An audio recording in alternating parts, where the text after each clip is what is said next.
the Bucks and Middleton and, what could be coming there. I don't think the Bulls can beat them with or without Middleton. I just don't. But I think then you're asked the question, okay, the Celtics sure can, and that would be pretty concerning if he's not right for next series. Well, I'm a big believer in Jason Tatum. I'm a big believer in Giannis. I know these are not hot takes. Yes. Ryan believes in good players. Well, listen, I mean, some people thought they should, break Tatum up, but I had Tatum 5th on my MVP ballot. And it says a lot to me that the Celtics can win a game where Tatum goes 5 of 16 in that series. And the one thing and that's because the supporting players were great. Peyton Pritchard was great in that game. Grant Williams, as Bontemps mentioned, was great. The thing about the Bucks that I'll bring up is I know that there's no guy that they can put in that fills the role that Khris Middleton does, especially defensively. But Brook Lopez has been way better than I thought he would be. And considering that there was significant doubt whether he would even get back on the court. And I don't mean like in December. I mean like within the last 6 weeks about whether he could actually do it. And he's delivering some offense that I didn't expect from him. I mean, I think he had 26 or 27 in game 2. People forget Brook Lopez, the first half of Brook Lopez's career, he was a guy who was known as a scorer who didn't really play defense. Like that was what he was initially known as. Like he can fill it up if needed. And they're like, to your point, they're going to need him to fill it up, and they need Drew Holiday to fill it up while Khris is out. Yeah, Drew Holiday needs to play better. That is now clear.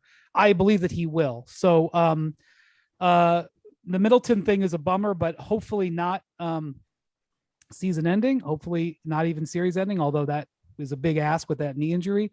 But we're going to learn a lot about the finals teams from last year, but I think I know a lot about them. So I'd love to see, new blood, of course, but I believe too much in the Suns and the Bucks. And I even without Middleton, I give the Bucks a strong chance against the Celtics. I don't know. I mean, we'll see. There's a lot of water has to come under the bridge before then. But I'll tell you one thing: they both got to play better. The Suns didn't play well as a team in Game 2, even after the Booker injury. The Bucks didn't play well as a team. They couldn't execute in the half court offense. It was kind of like a throwback to before they were the champions. So both of those teams, even if they were healthy, needed to play better. But I will say the Pelicans believe. They are a close-knit team.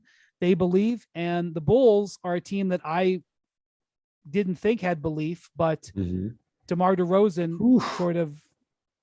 I mean, DeMar talked about that week off that they had between the end of the season and the start of the playoffs, and how they had some tough conversations about roles and about stepping up. And look, they could have easily won Game 1 had DeMar not gone 6 of 25. That game was tight. The Bulls had the lead in the second half in that game. So I think both of those series, while I agree with you guys that it's probably the injuries are not going to change it, I think that they're both going to be dogfights. Certainly possible. I mean, like you said, we're going to learn about both those teams. They have championship. They've been through the fires. The Suns didn't win, but when you make a run like that to the finals, you've been through a lot of stuff. Like, it forges an identity for a team. Same with the Bucks. They obviously got through that slugfest with the Nets. They got through Giannis getting hurt against the Hawks. They came back from behind and beat the Suns in the finals. Like they've been through a lot of stuff, and they're going to be confident that they can win. Not for the least of which, because they've got, in my opinion, the best player on the planet on their team in Giannis, and they're certainly not going to think they're out of it. But yeah, we're going to learn a lot. You know who else has been? You know who else has been through some fires, and we don't ever talk about them unless their star and coach are engaged in Royal Rumble type of activities. The fighting Miami Heat, and their half-court offense, I don't know, looked pretty good when Jimmy was putting up 45 points with no turnovers the other night. Thanks for watching ESPN on YouTube. For live streaming sports and premium content, subscribe to ESPN Plus right now.